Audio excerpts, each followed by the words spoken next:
Hello, everyone. Welcome to the Luke and Alex Comicast. My name is Luke, and joining me is my co-host, Alex. Hi. For this podcast, Alex and I wanted to create a space to talk about comics that we're interested in. We met in college and quickly discovered our shared love for comic books and graphic novels. In college, we would spend hours in the commons or cafeteria discussing. After Alex transferred, we haven't been able to do that as much, so we figured a podcast would be a great way to fill that gap. Every episode, we're going to be discussing a different comic arc or graphic novel. So we're going to alternate who gets to pick the arc or novel we're reading. This week, that pick is Alex, and I'm going to let him introduce the arc that he picked. Okay, yeah. So I picked Sandman Dream Country by Neil Gaiman. So this was one that I think both Luke and I had read in the past. Yeah. But it was one that I really liked. It's a bunch of short stories, and I really liked a lot of them. Except for there was one, Midsummer Night's Dream, which I remember having like kind of mixed feelings about. I know a lot of people really like it, Luke included. Yeah. So I kind of wanted to like revisit it and see if my opinions had like changed about it or not. And I mean, we'll get to that later, but yeah, it was just it was an arc of Sandman that I really enjoyed, and I wanted to take a look at it again. Yeah, no, I kind of going back into it. I haven't actually touched the Sandman in a while, so returning to Gaiman was really something that was enjoyable. I love Gaiman. I know Alex, you like him as well. So it was cool to kind of go back and reread Dream Country again. Yeah, I hadn't really visited like this arc in a while, but I had read some Sandman somewhat recently. I actually just got the Sandman Overture for Christmas, so I read that recently. I don't know if you read that, but I didn't really like it that much, honestly. I thought it was very okay. It wasn't anything that I really loved, like not as much as the original series. Have you checked that out? Or I have not checked it out, but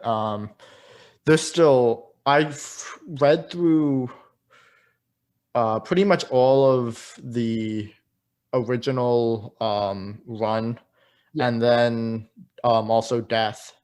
I really love Death. Are you a big fan of her? Or I like Death. I should show you. I got this poster in my room that has, it's like that scene where they're like Death and Dream are like feeding the pigeons. that's that awesome. scene? Like I have a poster Yeah. of that. Mhm. It's really cool. But yeah, I mean, I'm definitely not as big of a Death fan as you. I haven't like read the Death comics, but she's a great character. I mean, Yeah. I feel like everybody loves Death. Yeah, and I know that at the end of this arc, we kind of get a little taste of her in Yes. Sandman. Yeah, with the Element Girl was it? Yeah. Yeah. So do you want to start with the first issue of Dream Country? Yeah, I think even before we go into like the specific issues, I'm curious, like what's like your feeling about like this overall arc? Like did you like this as, I wouldn't say like as much as I did. Like I feel like it's a 4-star, like out of 5 for me. Yeah, I would say it's a 4-star out of 5 as well. I think it's really interesting because if I recall correctly, Sandman before this arc was pretty much following or at least each arc would be kind of following a complete story. Yeah, whereas, this was the first short stories. Yeah, this was the first arc, I believe, in Sandman that was just like short stories instead of one long arc.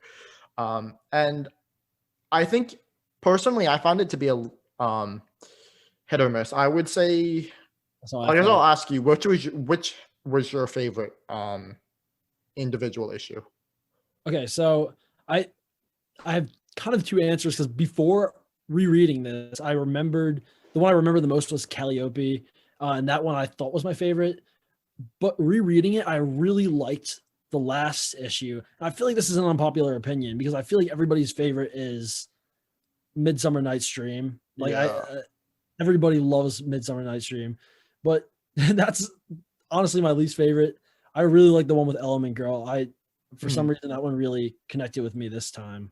I forgot about A Dream of a Thousand Cats. That was like I enjoy that one too. Yeah, I enjoyed it. I think I would say Facade I do really like because as I had said before, I'm a big Death fan. So Yes, yeah, she's great. yeah, it's nice to see her kind of be the get to take up a Sandman issue. But man, I would say for me, probably A Dream of a Thousand Cats would probably my favorite.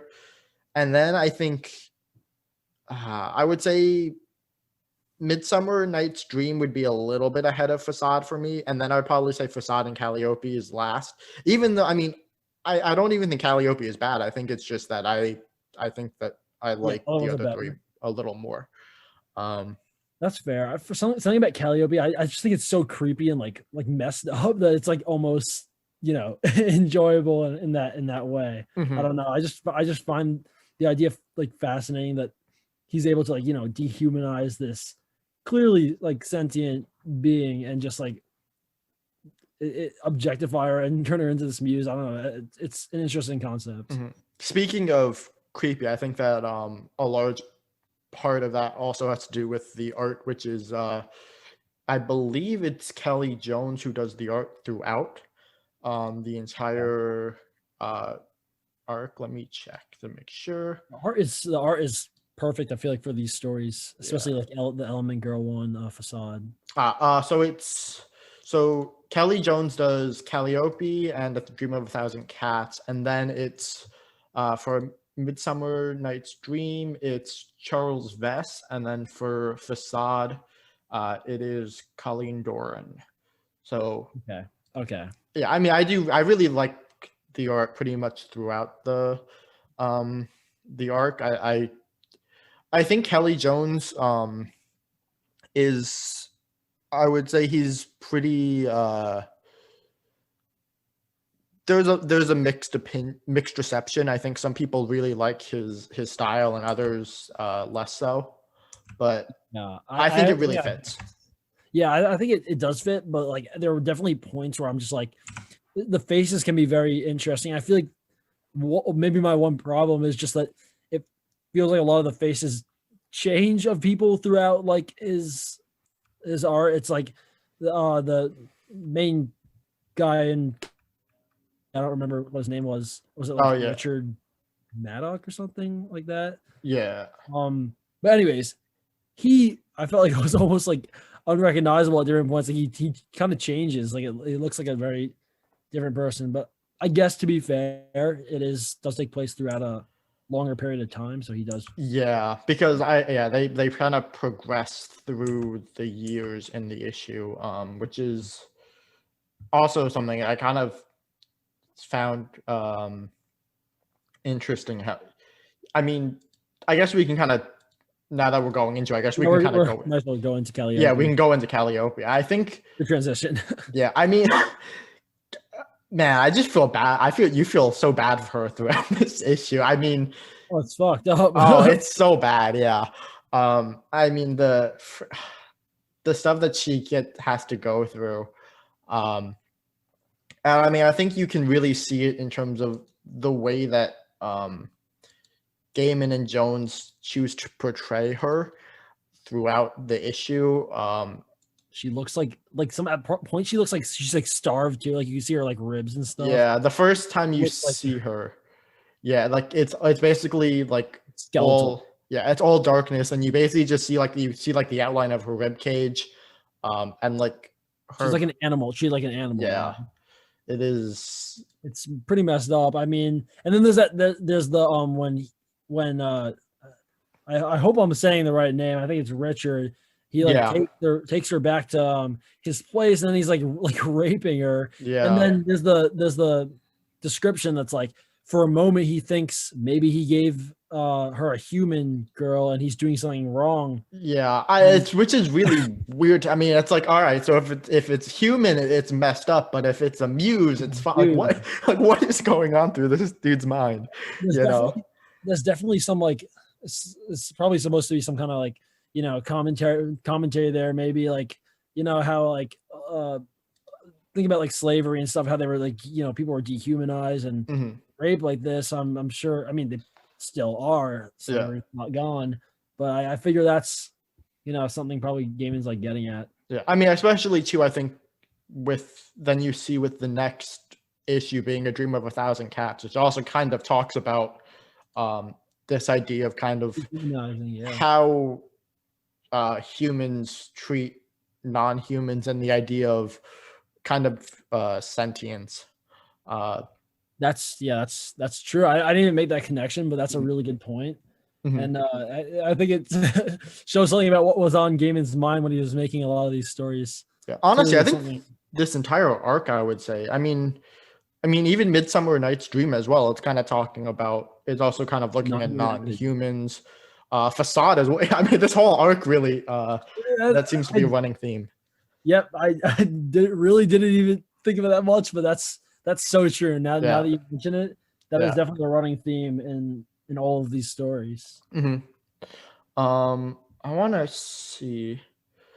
So, did you have like a favorite part of Calliope, like specifically that really like struck you, or would you say? I mean, I was, as far as what really struck me, definitely like just the treatment of Calliope. That's not really a specific thing, but like we were just saying, the abuse was really messed up and obviously stood out to me. But also, I love when Dream intervenes. When he comes. Also, like when she tries to get help from I don't remember exactly what they're called, but those other women who she tries to get from, and they're like, like, we can't help you. And to me, that also felt so many people in this arc you don't feel so great about. Letting this happen to her, right? And then Dream is really the hero here, and he comes along and just messing with this guy. One of the things that I think is really impressive with Gaiman is just that he has such a depth of understanding when it comes to so many different cultures and mythologies, and he always looks to kind of incorporate them, in different ways, and it's just really fascinating to me. I mean, I just think about like how does he even come up with some of the ideas and the guy knows a lot of stuff. He's just like, I mean, he's like just very well read, and he just reads everything. You hear about that, right? Like, it's the guy just like reads so much. Yeah, it's really amazing. I have to say too, that Jones makes I mean, he makes Morpheus look absolutely menacing when you see him. Like, it is really creepy, and also the punishment that he gives too. It was too many ideas. That was interesting. I really liked the way that Gaiman and Jones chose to portray it. Like they did like the jagged edges on the panel borders, and it really the way the text also fills up really the pages when he's kind of given this like, I guess you can call it a curse, really, like, in some sense. I thought it was just really really fascinating to see. His hands are like bleeding. He's like on the walls with his blood. It like made me feel a little like queasy, like looking at that, like, oh. At times, this Sandman really feels like a horror comic. Yeah, and then when he like scratches his face, it's I know, the claw mark of blood across his face. Yeah, it was hard. And also, we get our first mention of I believe we got our first mention of Orpheus in this issue. Oh, his son? Yeah, his son. This is the first time. And she's the mother. Yeah. So overall, if you had to give this individual issue a grade, what would you say? I enjoyed this one. I wouldn't say it was perfect, but I give it like probably like 4.5, like in the middle of 4 and 5, because again, like I said, unpopular opinion, but this isn't really the one that brings it to a 4 for me. Like Mhm. I'm not as big of a fan uh Midsummer, like I said. I would give Calliope probably a 3.54. So I guess we can give it a 3.75. Yeah. I mean, yeah, I think in terms of the creativity is there. I would say the story, it feels a little bit draggy for me in the in the middle, just because it's really kind of just showing Richard kind of looking like, oh, look at him kind of succeed in life and talk about the ideas, and then you see more of Calliope's suffering, which is it's a little hard to go through, but I think it picks up once you see Morpheus kind of get back in to the Yeah, picture. now that I really think about it, like I think I'd probably like lower my rating closer to a 4, maybe like a 4.2. And that's honestly because I think about it like while I'm actually reading this, and it's like more of the idea that is fascinating to me, but the actual execution I feel like is maybe not so engaging. Like you said, the middle part is kind of slow. Yeah. Not just repetitive. It's like, okay, this year, this year, this year. Mm-hmm. So yeah, maybe 4.5 is a little bit too high. Yeah. Gaiman also goes. I know. I have it pulled up here. I know. Like he goes really heavy on the dialogue in this issue, which I mean that's. I would say Gaiman does that often, but I would say in this issue especially. I mean it's a lot, which I think could also contribute to how it kind of feels a little slow, in that middle section. Gaiman loves his words, man. he loves He really loves words. the sound Yeah. of his own voice. Yeah. All right. So Hear him talk. The guy likes to talk. yeah, I mean, who can blame him? I mean, I think there's a moment in this issue that he kind of alludes to like the writer's proclivity to just talk. Yeah. It was like, remember with I think Erasmus Fry, he's like, sorry, I'm like babbling or something. Yeah. That's what happens to leaving an old writer with no one to talk to. Yeah, I would. He brought that up. Yeah. So I guess I think we can move on to A Dream of a Thousand Cats. Yeah, I'm trying to talk about that one. I really like this one actually. Yeah, I did too. I mean, so I'm a cat owner, so it hit. Oh yeah, that's right. Yeah, especially like seeing seeing the babies. That was like was hard to watch. Yeah, they're cute until god. Yeah, okay, that's just messed up. Like that's not even like a normal human thing to do. I don't. Yeah, think. that's like that normal human thing to do. Like I don't. You would put them up for adoption. Like what? I thought I was like I don't care if they don't cost any. Like they're not going to get you any money. You give them up for adoption. You don't just kill them. That's that actually made me extremely upset. Yeah, it made me really upset as well. And I mean, this is just. Again, this is like a case where it's just like, where does Gaiman come up with these ideas?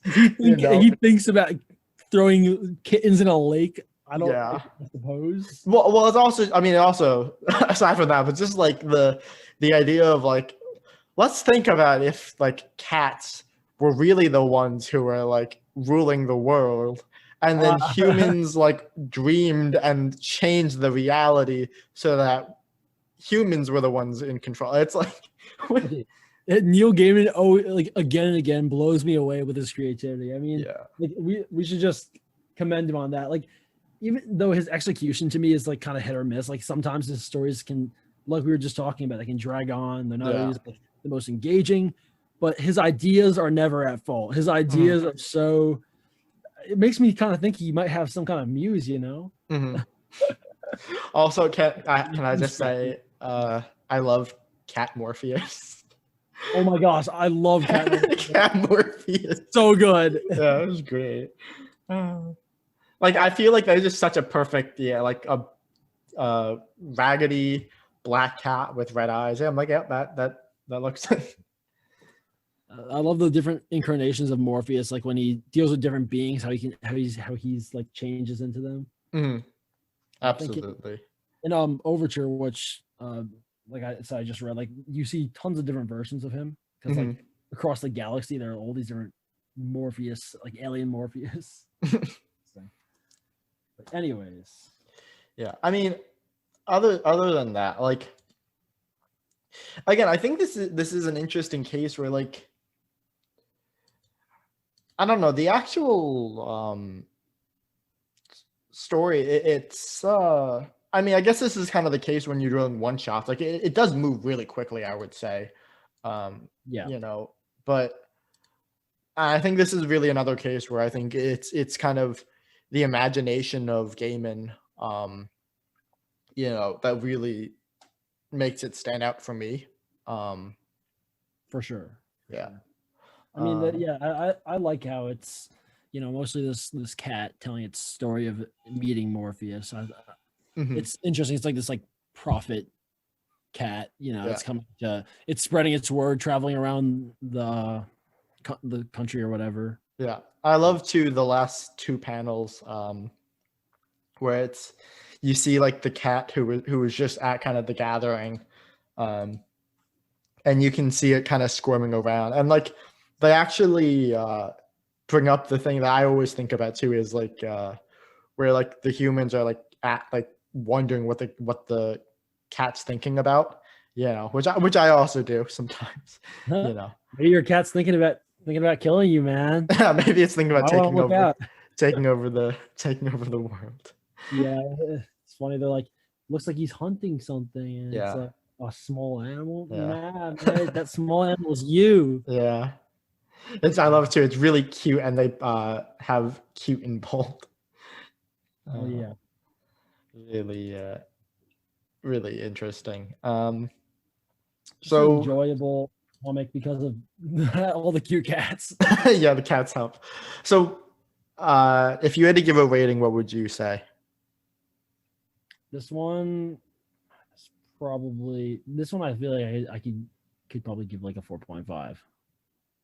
I was gonna give a 4. I think I'm generally I may be a little lower just in general. I think that we have like I think the actual like difference that we're giving in grades is about the same. I think it's just that we have I think you're giving a little higher of a Well, I always edge to the higher side with grade. yeah. I don't know. I'm too nice with my ratings. Like it's that definitely is a tendency I have. So keep Yeah. that in mind. Maybe my ratings should be a little bit lower. They probably should, but I mean, it's tough. Honestly, like I mean, I feel like with a writer like gaming, it's gonna be very rare that you see something under like a 3.5 for me, So it's like you're really splitting hairs, when you're dealing with a writer of his caliber, I would say. yeah. I mean, I don't know. Some of his other writing and honestly, some of his Sandman definitely doesn't always do it for me. I feel like I can range from like too high ratings to just like this is like a 3-star for me because I think I might have given American Gods like a 3-star. So, Mhm. for some reason that just didn't do it for me. I think with gaming for me, it's kind of dependent on the mindset I'm in and kind of what I'm feeling at the moment, That's me. if I'm I don't want to say if I'm feeling more intellectual, but like sometimes it just I feel like sometimes when you're reading, especially comics, it's almost like, you know, I just want to kind of have fun and have a romp. Whereas sometimes I really want to dig into the meat of what I'm reading. No, I Um, get what you're saying. Like he is a writer that makes you think more than others. yeah, Like he's not. I mean, I'm not. This is definitely obviously not a bash because I love Brian K. Vaughan, but his stuff is a lot easier to read than this. yeah, that's actually exactly who I was going to mention. I was going to say like Vaughn is a type of writer more so. I think that I can pretty much read him at any time, and I'm gonna be down for it and enjoy it. Whereas Maybe Gaiman, I don't know. It's kind of like I gotta get myself into the mindset. I kind of gotta, get ready to dig into it. This is definitely a compliment to Neil Gaiman, but I'm going to compare him to something like reading like Alan Moore or something. It's like you don't just sit down and like read Alan Moore just because it's like an easy read that you're gonna blow through, right? Yeah. Like it makes you think. There's a lot of text. I'd say that on the spectrum of this isn't even a spectrum. I feel like that's a wrong way to describe it, but like as far as easy, light text, very readable, Brian K. Vaughan versus like Alan Moore, I'd say that Neil Gaiman probably is closer to like Alan Moore. Yeah, I would definitely agree. And I think A Midsummer Night's Dream is a great example of that, where I think there's so much to unpack with this issue. Yeah. So sure. Where do you even want to start with this issue? I mean, in Midsummer. I definitely have something I specifically wanted to talk about, because I've been trying to understand exactly, like, I kind of get why people like love it. Like, I get it because it's a great concept, and there's a lot going on. But as far as actual entertainment value, for me, it's not super entertaining. Like, I get why it's interesting. I get that I kind of get why people like it, but I'm just wondering, what about it makes you like it so much? I think for a lot of, I think it's a case really for a lot of people where I don't think a lot of comic book writers would be as bold or as daring as to try to incorporate Shakespeare, especially in the kind of way that Gaiman does here. Because in many ways it's I feel like to a lot of writers, Shakespeare's almost untouchable. It's like, I don't want to go into that. He's on this pedestal that's true. You can't touch. And I think that Gaiman just kind of, nope, I'm just gonna go for it, and we're gonna he's gonna kind of swing for it. And I think it is a case that it's kind of the biggest thing for me, I think, is how he manages to write the characters. That is really what I enjoyed. You're kind of seeing these voices of deities. And I think it's just kind of fun to see like that kind of meta commentary sometimes. It's like, oh, look, they're watching a play about themselves. Yeah. But yeah, I mean, overall, I think I do think the actual story is I mean, it's pretty simple for the most part. I mean, they're pretty much just for the most part, they're pretty much just watching the play. And then you have Robin pull some shenanigans out. And you also have the Titania talking to Hamnet, which that was very that was interesting. Yeah, that was interesting to me, really. I think that was my favorite part of the issue. As far as like what happens at the end, like, I mean, maybe this is jumping ahead, but I was like looking online, looking at some things online about Midsummer Night's Dream. Mm-hmm. I didn't really connect the last bubble with, or the last box with, the whole Titania, however you say it, thing. Like, is she supposed to have kidnapped him and like replaced him with like something? That's what I read somewhere online. Like that she kidnapped Hamnet. I'm not entirely sure, to be honest.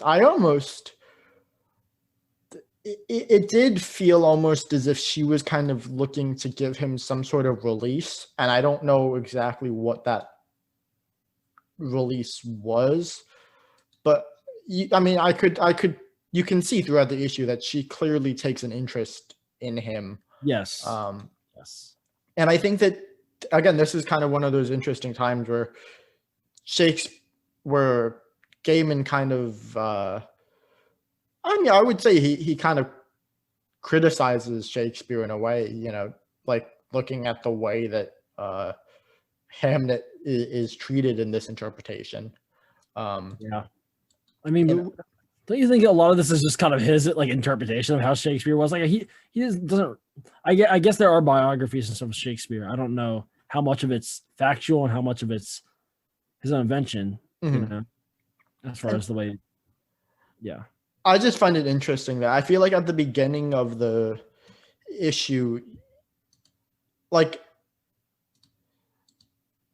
I mean, I felt like the further along I read, the less I kind of liked the actual character of Shakespeare that Gaiman writes in terms of the personality, because you just feel bad for Hamnet, and you kind of feel bad for the fact that like I mean, I kind of felt bad for his troupe as well, like that they're just kind of following what his lead and whatever his vision is gonna take, wherever it kind of takes them. Yeah, and I think Gaiman in this story, in this universe, kind of gives Shakespeare an excuse though, because this is because of what Dream did to him, right? Dream gave him what he wanted, but there was a cost. Yeah, which was that he becomes distant from reality, which is Hamlet kind of alludes to. He says everything is a story for him. They make that whole joke: if I die, but he'd write a story about it or something. Yeah. One of the things that was interesting to me, and I'm still, maybe I just missed it, or I guess, did you interpret it as they were all in the realm of Dream when the performance was going on, or did it feel to you like the deities were actually in the real world when the play was actually being performed, and then they just like knocked them out cold? That's a good question. Because I guess normally my first instinct is to just take things as they are, which maybe isn't the most complex way of looking at things, but with that in mind, I took this pretty much literally. So like I figured they came into the real world, they came to Earth, and at the end they knocked them out and have them wake up. Yeah. So yeah, it's interesting that you brought that up though, because now that you say that, I feel like that's totally a possibility. I think that could definitely have been Gaiman's intention. I just did not think that. Especially considering that the character, if a character would be capable of doing that, it would be Morpheus, But yeah. I mean, I guess the fact that Robin Goodfellow's, his whereabouts are unknown would lead us to assume that it actually took place. But I think it did, now that I think about it, because there's also stuff like Dream talking about like talking to Titania? Titania, not how maybe they could come visit him in the dream world. So you're assuming that they're not in the dream world, right? And I think this is supposed to be like the you pronounce it fairy or fairy, I don't know. Yeah, we can just say fairy. Yeah, fairy. The last time in this realm, because apparently they used to inhabit the earth is what seems to be implying. So I'm thinking that this takes place on the earth and in the real world. Yeah. So overall, if you had to give this issue a grade, what would you be giving it? So for me, it's probably like a 3.5. Like I don't know. Like, see, this is a great example of a story that I felt like dragged on for me, kind of like you were saying about Calliope. Yeah. For me, this feels like a really interesting idea, really cool concept, but one that is literally, like you just said, them watching a play. That's like pretty much what's happening. Yeah. And there's a lot of interesting things that happen during that, but it's not enough for me to make it engaging. Yeah. Again, great idea, interesting. Just didn't do it for me as far as like entertainment, as far as this story kind of gripping me and pulling me through. I would be a little higher, I think, for this, and I think I would probably be more I would probably give it a 3.75, in that area. Okay. But I still think, again, I think the idea was really interesting. And I think it's a fun idea. But I do agree. I think the actual execution, it does drag a little bit, and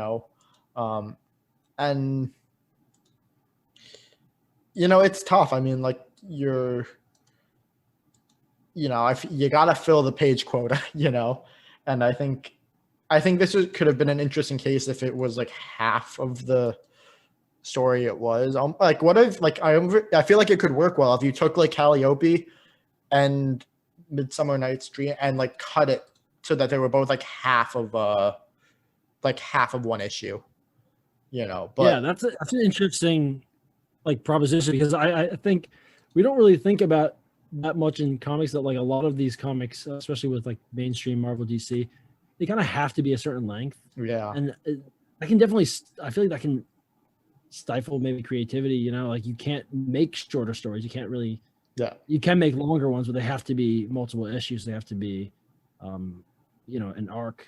It's like, why can't we just have like a 10-page comic?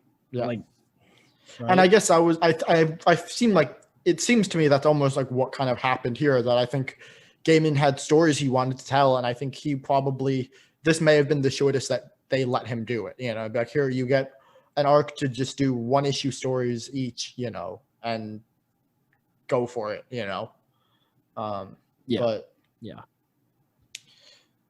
I'm actually kind of curious. Overall, would you say you're more of a fan of Sandman, where Morpheus is kind of the focus of the story, or more where he's kind of more in the background? Good question. And I have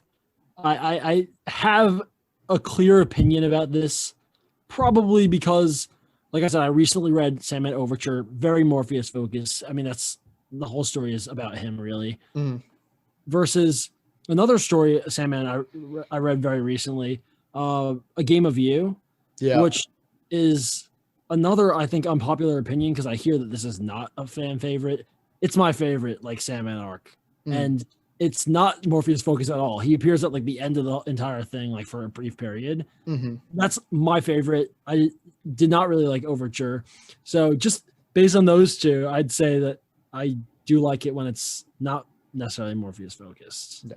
And speaking of not Morpheus focused, we have Facade, which does not have Morpheus at all. Yes, it's literally no Morpheus. Yes, which is an interesting decision for. I love that one. That was one of my favorite of this entire arc. Yeah, this one I remember had stuck with me. I don't remember where I had first read this issue. I think I may have read this. I think it was possible that this was actually included in a Death, some sort of collected edition, with all of her appearances in it. And I think that's where I saw this issue first. Okay.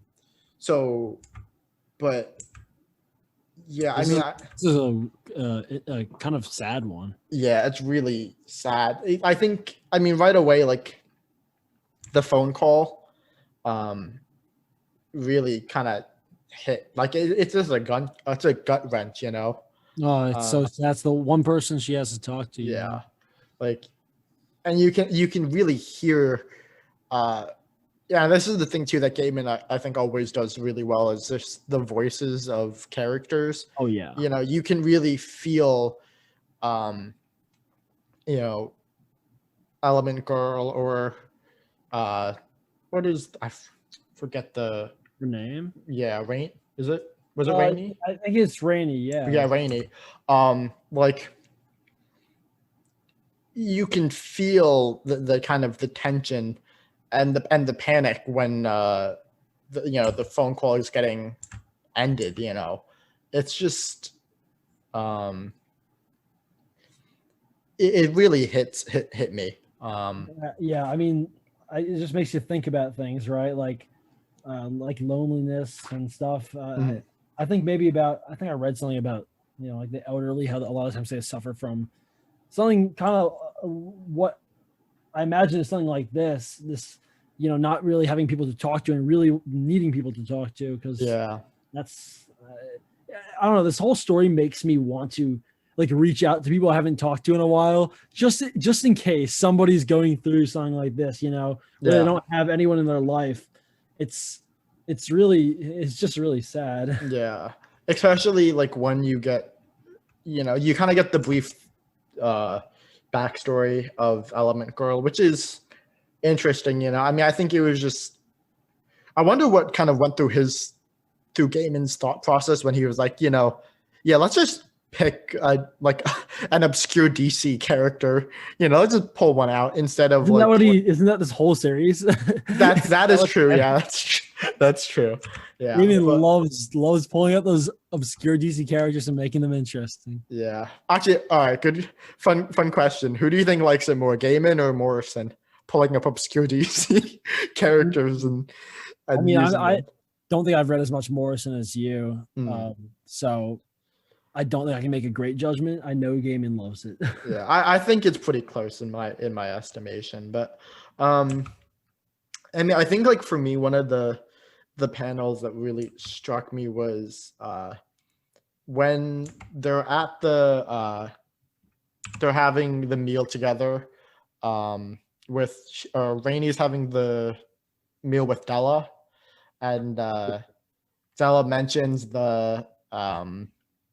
she mentions that she's pregnant, and then you see like the panel of the boy in the wheelchair, and other people who have different disabilities, challenges, and that hurt. It really stung. It's like, geez, did it really matter that much to this person that and I mean, man, just thinking of Wesleyan, man, and like political correctness, like that she's not very politically correct. Yeah, man. I mean, even like every people, ableist is definitely a big thing, and it seemed like that was kind of what she was. Yeah. She was being in this battle. She was being so harsh. She was like, "What if my baby's a freak?" It's like, I don't have anything against him. It just makes my skin crawl. It's like it's so messed up. I mean, isn't that also going back to the kind of theme we were talking about like this kind of other? This like right, like that's another. Yeah, other and non-humanity is really. Yeah, even though these people are clearly humans, like Calliope, she looks at them as something else, like freaks, right? Like. They make her skin crawl. It's exactly, yeah. And I have to say too, when the mask falls into the spaghetti, oh, that's so gross. Yeah, because like you see the mask falling off. It's like just seeing through her eyes, like seeing the face fall off. Yeah, and I mean, I think it was intentional too that it's spaghetti bolognese, because it's like, you see, it looks like blood coming through the like the mask. That was quite a disturbing image. Oh, that's very this whole arc has so many disturbing things and images. It's a creepy set of stories. Maybe besides Midsummer, I don't know. I don't think Midsummer's that.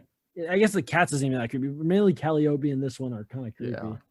I mean, I guess like Hamlet's death is a little ominous. That's definitely ominous. One of the things that was really just interesting to me, and it always makes me feel like how do people have this kind of creativity, is how Gaiman incorporates how well he incorporates the elements, and he goes through these scenarios that I feel like a lot of people just wouldn't really think about as much when it's like when you're in a situation like Element Girl, like the carbon monoxide. Let me see if I can find where it was. You mean where she was talking about killing herself? Yeah. Like, I mean, it's just like weird to think about like what Gaiman had to be thinking about. Like, let me think about he has to be thinking about like, let me see ways that people commit suicide and then think how it wouldn't work if your body was like able to, you With know, sand toxins, yeah. yeah, like just filter through them. That's It is was like, very creative. yeah, and kind of creepy.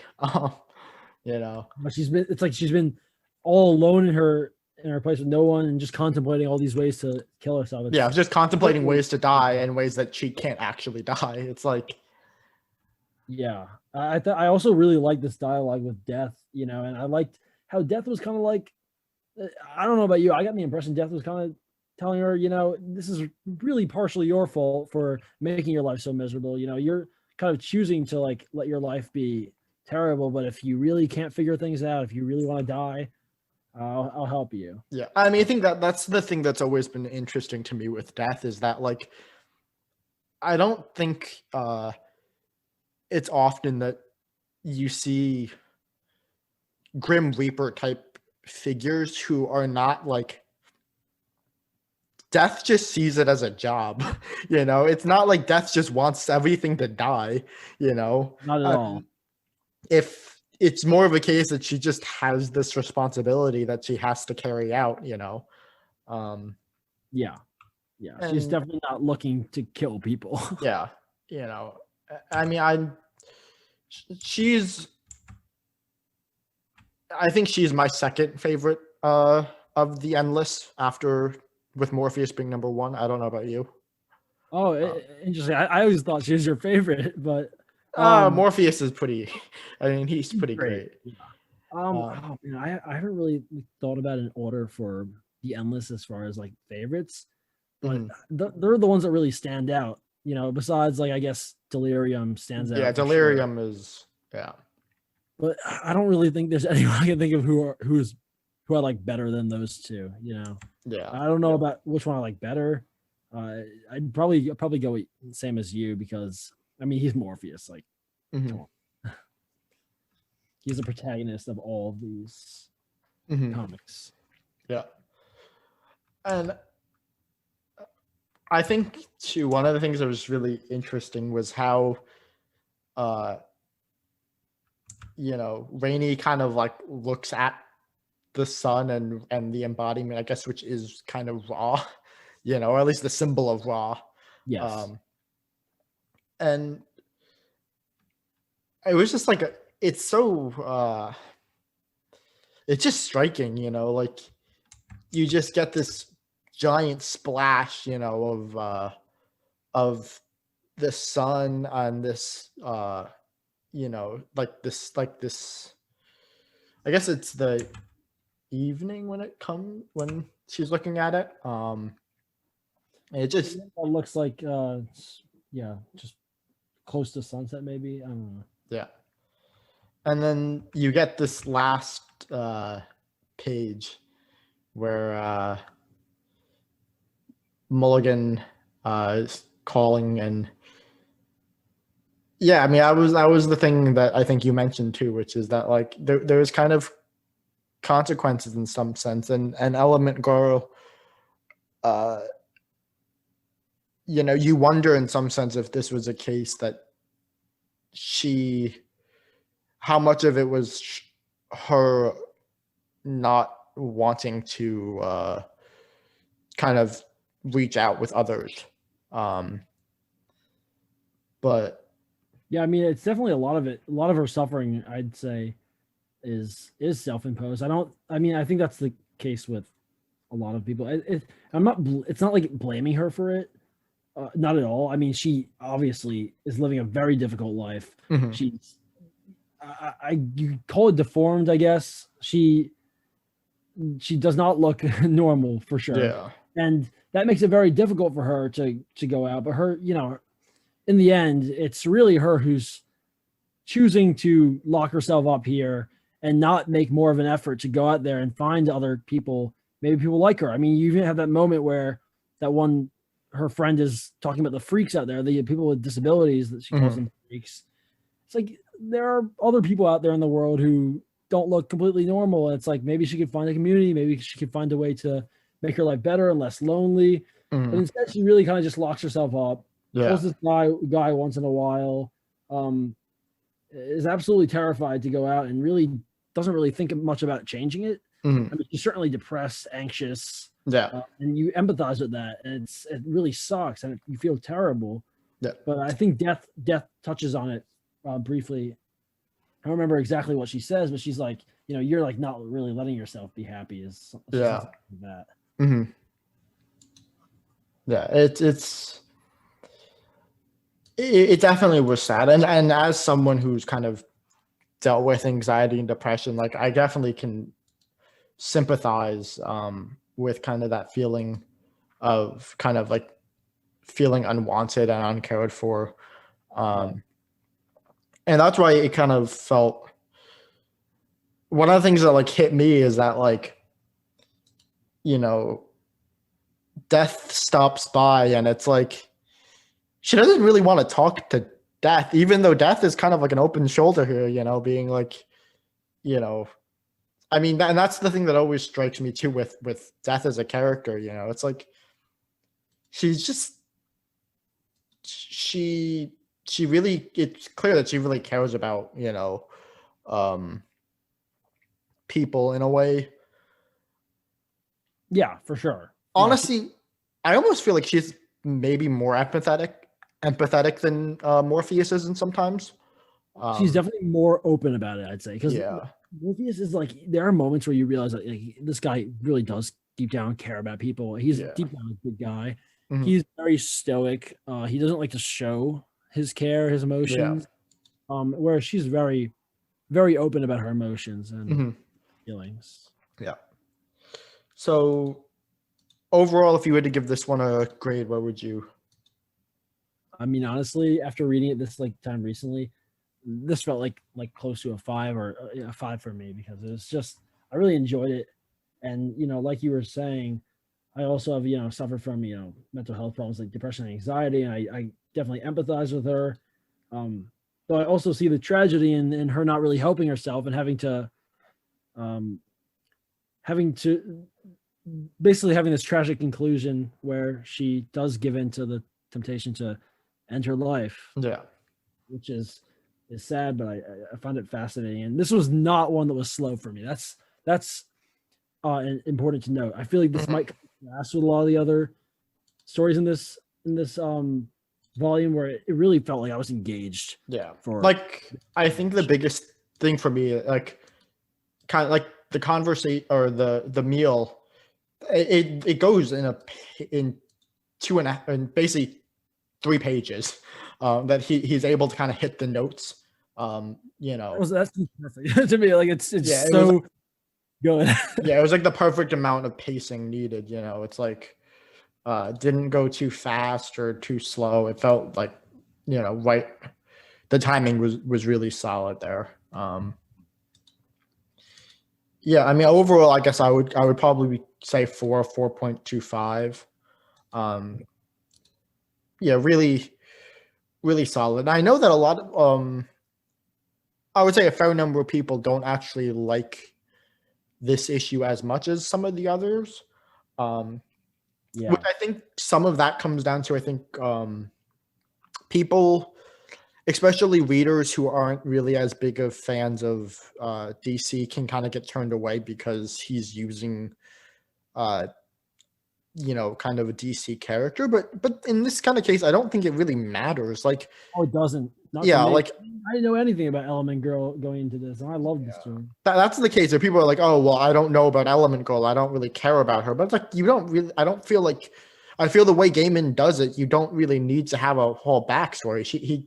You basically just need the 2 pages of raw, and that's pretty much it. And then seeing the way she lives her life, and the misery that she's in.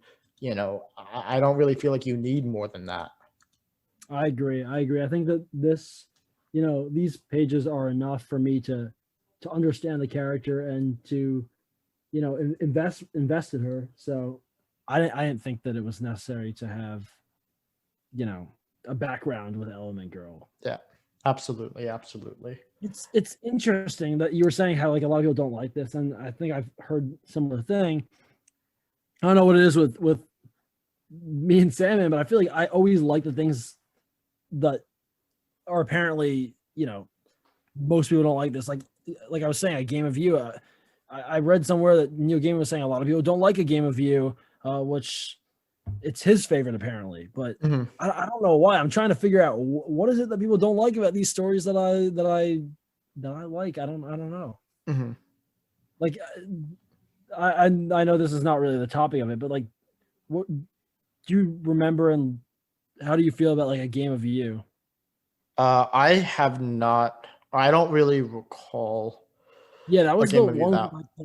like that girl who has like that like princess world kind of like in her dreams. It's like a supposed to be like a scary. I probably just forgot it, but Yeah. it's I don't know.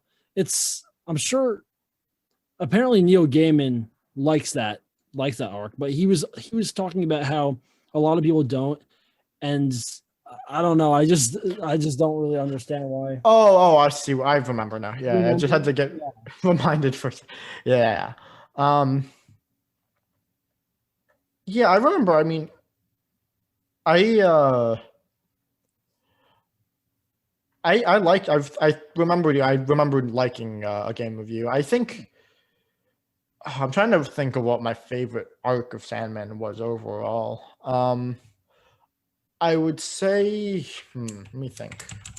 I also Uh like Doll's House, I believe. yeah. Um The character Barbie is just great. She's mhm, all those, I think. yeah. I mean, I would say that this is one of my favorite arcs overall in Sandman. I don't think it's my favorite, but I think it's one of them. Yeah. Um I do really like Preludes and Nocturnes. I think that he just set it, I mean, it really does just set the tone really well, you know.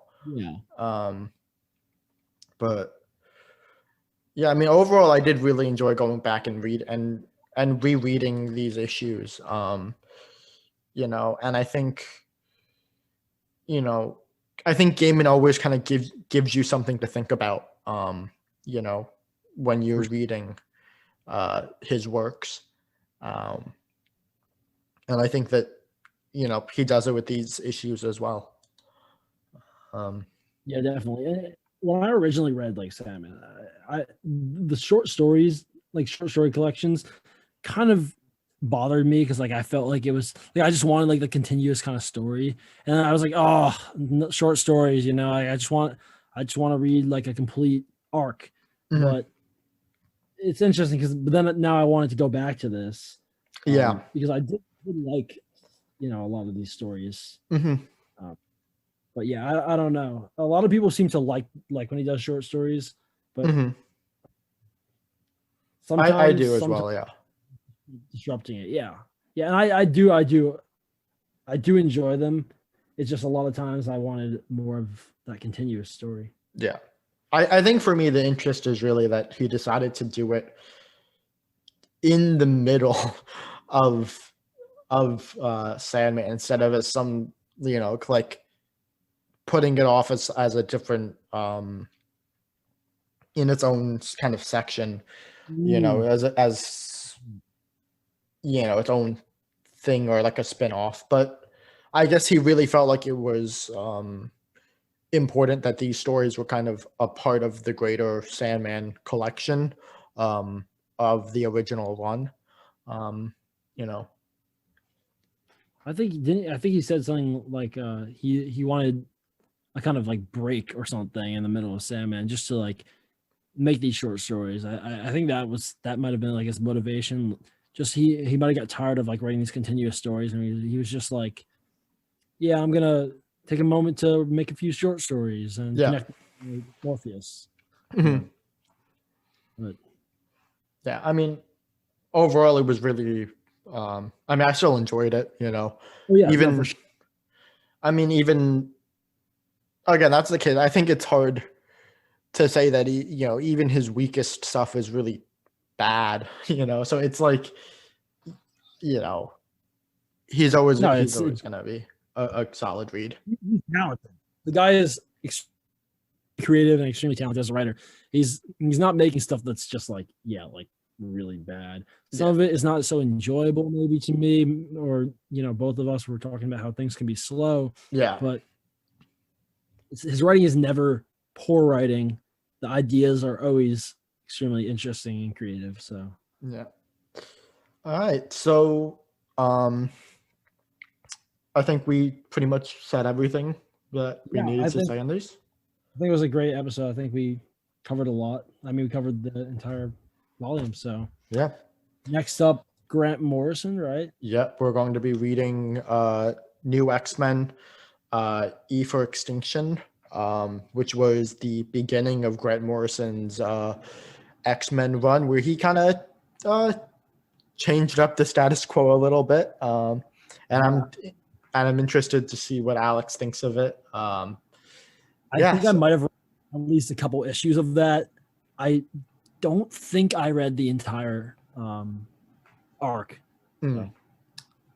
All right.